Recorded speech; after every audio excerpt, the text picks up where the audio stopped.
ইয়া আল্লাহ, আপনি আমার সন্তান সন্ততিকে নিয়ে যান, জাহান্নামে ফেলে দেন, কি করবেন করেন, আপনার ইচ্ছা। আজকের আযাব থেকে আমি জামশেদকে বাঁচান। ইয়া আল্লাহ, আজকের আযাব থেকে আমি আব্দুল্লাহ, আব্দুর রহমান, রফিক, শফিক এদেরকে বাঁচান। ইয়া আল্লাহ, সোহেল, ইয়া আল্লাহ আপনি বাঁচান সোহেলকে। সোহেল বলবে ইয়া আল্লাহ, এই আদরের সন্তান, যার পড়াশোনা, যার খাবার দাবার, সুন্দর চলাফেরা, মরে যাওয়ার পরে কে দেখবে আমার ছেলেকে? ছেলের জন্য রেখে যেতে হবে বাড়ি, জায়গা জমি, বিয়ে নিজে করাই দিতে হবে, চাকরি বাকরির জন্য ঘুষ, আরো কত কি ব্যবস্থা করতে হবে আমাকে। তো আমি কি করব? আমি শুধু ভ্যান চালাবো, নামাজ পড়বো না। আমি ভ্যান চালিয়ে, রিক্সা চালিয়ে, মাটি কেটে, চাকরি করে ব্যাংকে, সুদ ঘুষ দুর্নীতি মিথ্যা কথা বাটপারি চুরি রাহাজানি ধোঁকাবাজি আমি সব করব, টাকা জমাবো ছেলে মেয়ের জন্য।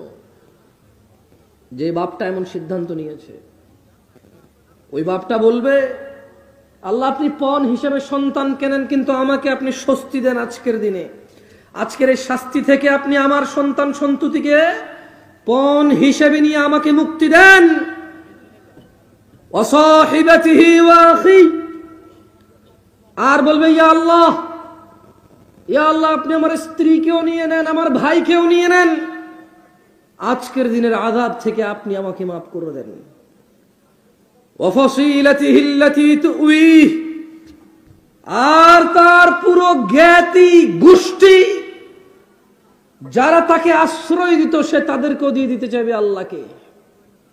বলেন তো, অপরাধী আযাব থেকে বাঁচার জন্য কাকে দিতে চাইবে পণ হিসেবে? আল্লাহকে। কাকে? আপনারা কি, আমি তো সাউন্ড কমাই দিছি যাতে স্পষ্ট করে বোঝেন। অনেক সময় সাউন্ড বেশি হলে বোঝা যায় না, জানেন? অনেক সময় ইকো সাউন্ড বেশি হলে ওয়াইজের গলা সুন্দর হয়, কথা একটা ভাবটা ফুটে ওঠে, কিন্তু বুঝে আসে না কিছু মানুষের। আমি তো সাউন্ডটা কমাই দিছি যাতে আপনি স্পষ্টভাবে শুনতে পারেন। বলেন তো, অপরাধী আল্লাহর কাছে শাস্তি থেকে মুক্তি পেতে পণ হিসেবে কাকে দিতে চাইবে প্রথমে? তারপর তারপর তারপর জ্ঞাতি গোষ্ঠী। তারপর কাকে দিতে চাইবে? জ্ঞাতি গোষ্ঠী দিতে চাইবে। ওয়ামান ফিল আরদি জামিআন সুম্মা ইউনজি, আর জমিনে যারা আছে তাদের সবাইকে সে দিতে চাইবে রক্ষা পাওয়ার জন্য। আল্লাহকে বলবে আল্লাহ সন্তান নাও, স্ত্রী নাও, ভাই নাও, জ্ঞাতি গোষ্ঠী সব নাও, দুনিয়ার সবাইকে নাও, তবে ইয়া আল্লাহ এই আযাব থেকে তুমি আমাকে আজকে আশ্রয় দাও, আমাকে আজকে তুমি রক্ষা করো। রাজশাহীর মোহনগঞ্জ, এটা না, মোহনপুরের মানুষকে বলবো, মহিলা ও পুরুষকে, আমার বোনরা যারা বেপরদা হয়ে চলাফেরা করে, আর আমার ভাইরা যারা মনে করে পর্দা শুধু মহিলার উপরে ফরজ, পুরুষের কোনো পর্দা নাই, উভয়কে বলতে চাই, ভাই তুমি তোমার চক্ষু অবনত করো, লজ্জাস্থানের হেফাজত করো। বোন তোমাকে বলতে চাই, তুমি তোমার সৌন্দর্য গোপন করো, লজ্জাস্থানের হেফাজত করো। সেদিন ছেলে সন্তান, বাপ মা, ভাই বোন, জ্ঞাতি গোষ্ঠী, পুরো পৃথিবীর কোনো কিছু দিয়ে মুক্তি পাওয়া যাবে না। কেন? কারণ আল্লাহ বলবেন কাল্লা, কখনো নয়, ইন্নাহা লাযা, নিশ্চয় এটা লেলিহান অগ্নি, নাযাআতাল লিশশাওয়া, যা মাথার চামড়া খসিয়ে দেবে, তাদউ মান আদবারা ওয়া তাওয়াল্লা, জাহান্নাম ওদেরকে ডাকবে, ওকে ডাকবে। মান আদবারা ওয়া তাওয়াল্লা, যে পৃষ্ঠ প্রদর্শন করেছিল এবং মুখ ফিরিয়ে নিয়েছিল। মুয়াজ্জিন বলেছিল হাইয়া আলাস সালাহ, নামাজে আসো, সে ভ্রুক্ষেপ করেনি, সে আসেনি। ওয়াইজিনরা, খতিবরা, ইমামরা, মুহাদ্দিসরা, মোল্লারা, নেক মানুষরা বলেছিল বিয়েতে গায়ে হলুদ বাজাস না, এ গান বাজনা বাজাস না, পৃথিবী ধ্বংস হবে, এইসব বাদ্যযন্ত্রের কারণে ভূমিকম্পনে পৃথিবী চৌচির হয়ে যাবে। কেউ সেটা মানেনি, কেউ মানেনি।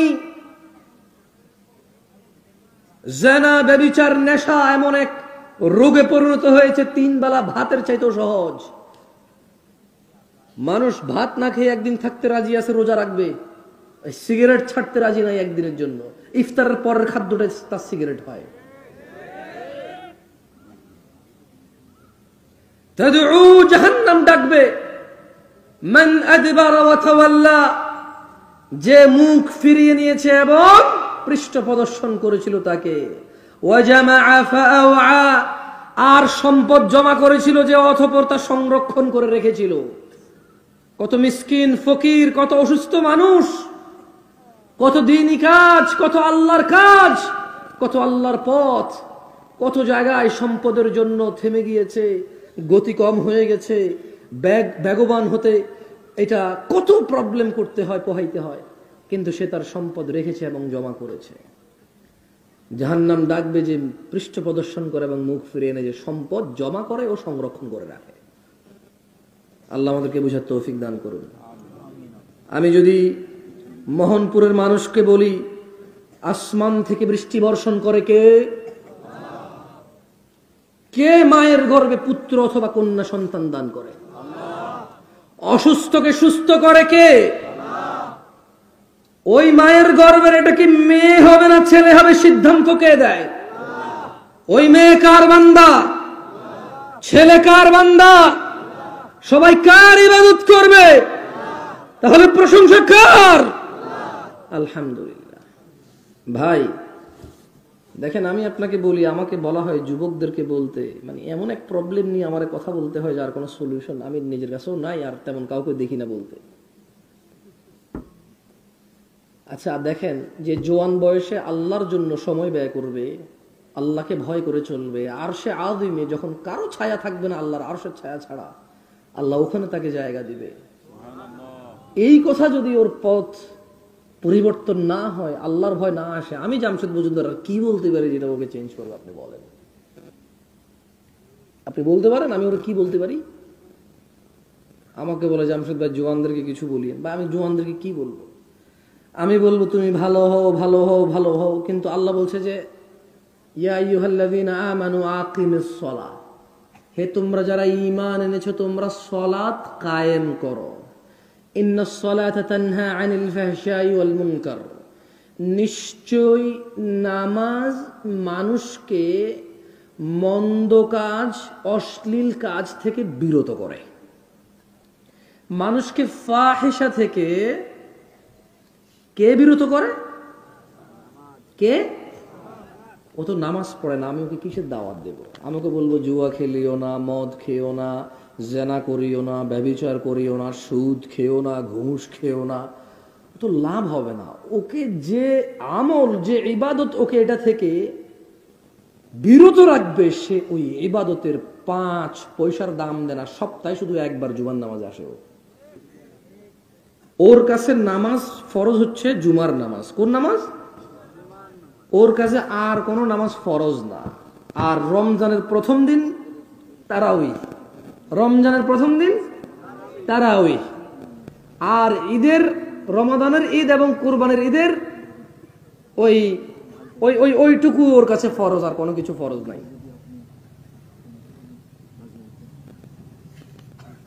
আমি আপনাদের বিরক্ত করব না, আমি সালাত নিয়ে সামান্য একটু কথা বলে আমি ফজিলতুল শেখ ডক্টর মুজাফফর বিন মুহসিন হাফিজুল্লাহকে আবার এখানে আমন্ত্রণ করব।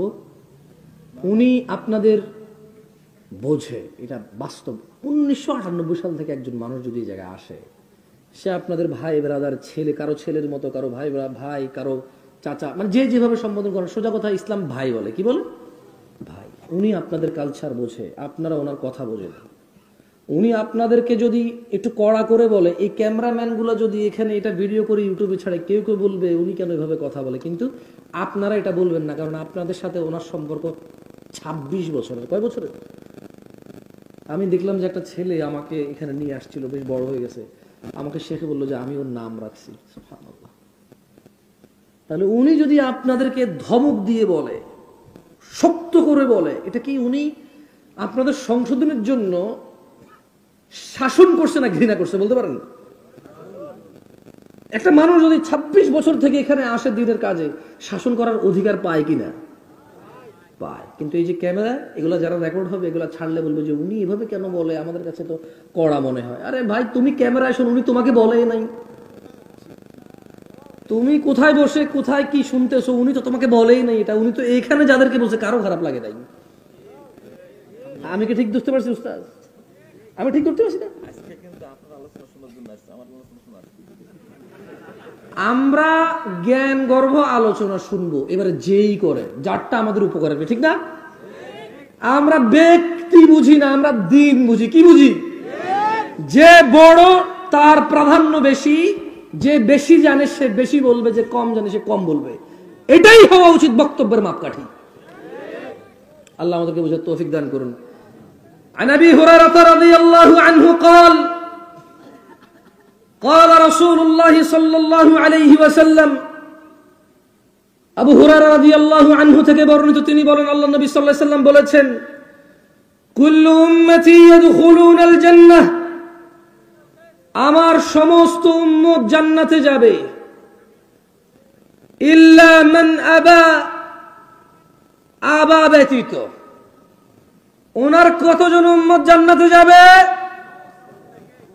একটু বলিয়েন আমার সাথে সাথে, ঠান্ডা আপনাদেরও লাগতেছে, আমারও হালকা লাগতেছে, তাহলে সবাই একটু ওয়ার্ম আপ হলাম, কেমন? আল্লাহর নবীর কতজন উম্মত জান্নাতে যাবে? ইল্লা মান আবা, আবা ব্যতীত সবাই জান্নাতে যাবে। ক্বালু ওয়া মান ইয়াবা ইয়া রাসূলুল্লাহ সাল্লাল্লাহু আলাইহি ওয়াসাল্লাম, সাহাবারা বললেন, ইয়া রাসূলুল্লাহ, আবাকে?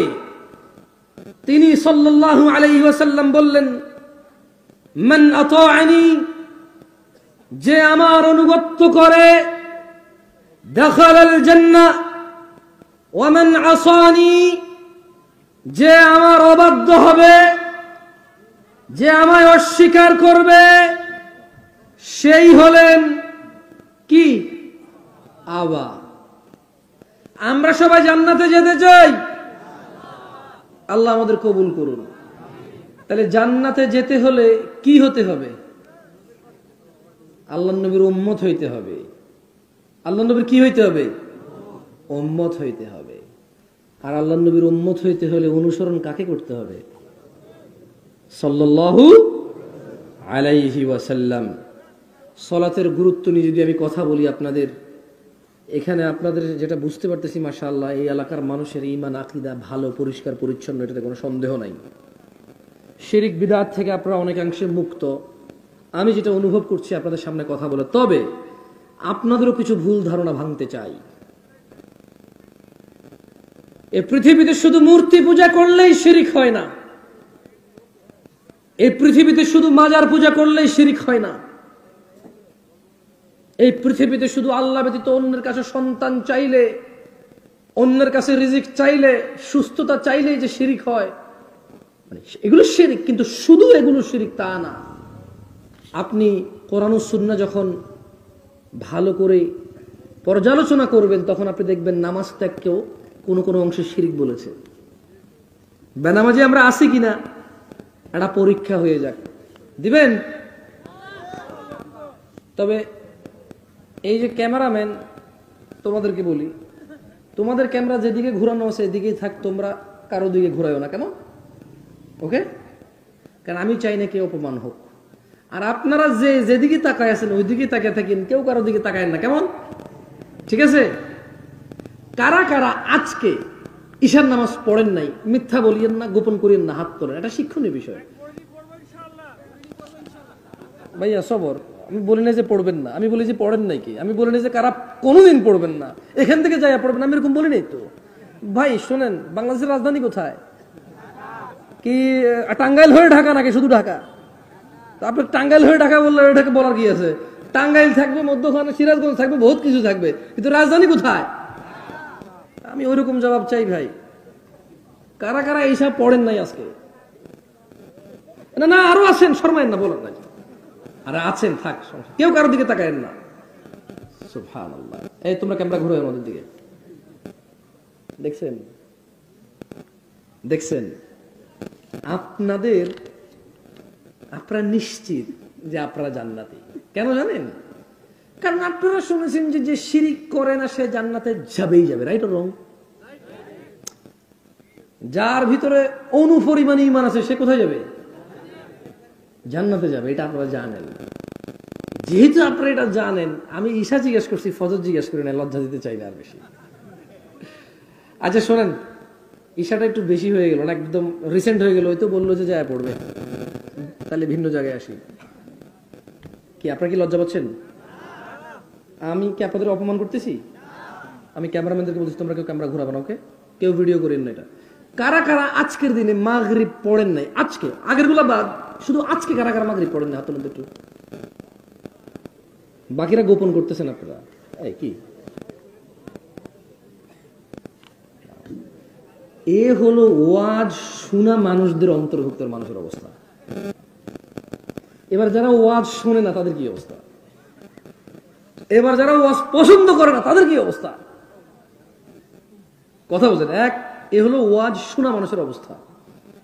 এবার যারা ওয়াজ শুনে না, আজকে ব্যস্ত কাজ কর্মে, কালকে সকালবেলা কাজ আছে, ওদের কি অবস্থা?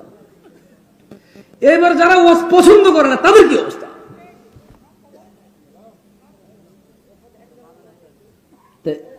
কেন? কারণ মোহনপুরের মানুষ জেনে গেছে শিরিককারী জান্নাতে যাবে না। যেহেতু আল্লাহ সুবহানাহু ওয়া তাআলা বলছে যে শিরিক যদি না করে কেউ, তাকে আল্লাহ জান্নাত দিবেই দিবে। কিন্তু আপনাদের মানে অবগতির জন্য বলি, ইনশাআল্লাহ আমি আসতেছি, ইনশাআল্লাহ একটু দুই একটা হাদিস পড়ে আমি আমার বক্তব্য শেষ করব। সুন্দর করে বলে একটু মনোযোগ দিয়ে শুনেন, কেউ হাসা তামাশা করিয়েন না।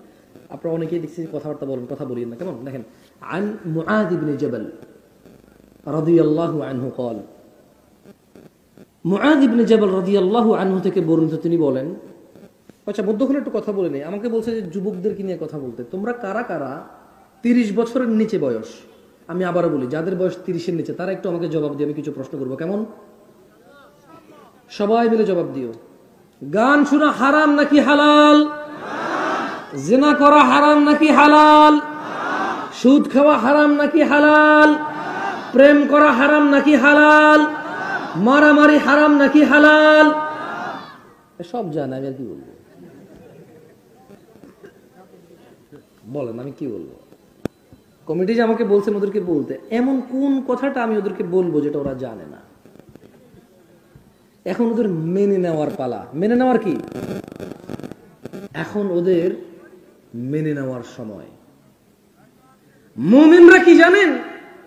ক্বালু সামি'না, মুমিনরা বলে আমরা শুনেছি, ওয়া আতা'না, মেনে নিয়েছি। এরা হচ্ছে মুমিন। এরা কি মুমিন? মুমিনরা বলে না যে আমরা শুনেছি শিখেছি শেষ। মুমিনরা বলে সামি'না ওয়া আতা'না, শুনেছি মেনেছি। এ হচ্ছে মুমিনরা। যাই হোক, عن معاذ بن جبل رضي الله عنه قال قال رسول الله صلى الله عليه وسلم, মুআয ইবনে জাবাল রাদিয়াল্লাহু আনহু থেকে বর্ণিত, তিনি বলেন আল্লাহর নবী সাল্লাল্লাহু আলাইহি সাল্লামকে, আল্লাহর নবী সাল্লাল্লাহু আলাইহি সাল্লাম বলেছেন, আলা উখবিরুকা বিরাসিল আমরি কুল্লিহি, আমি কি সমস্ত কাজের মূল স্তম্ভ তোমাদের জানিয়ে দেব? ওয়া আমুদিহি ওয়া যিরওয়াতি সানামিহি, স্তম্ভ এবং সর্বোচ্চ শিখর কি সেটা কি আমি তোমাদের জানিয়ে দেব?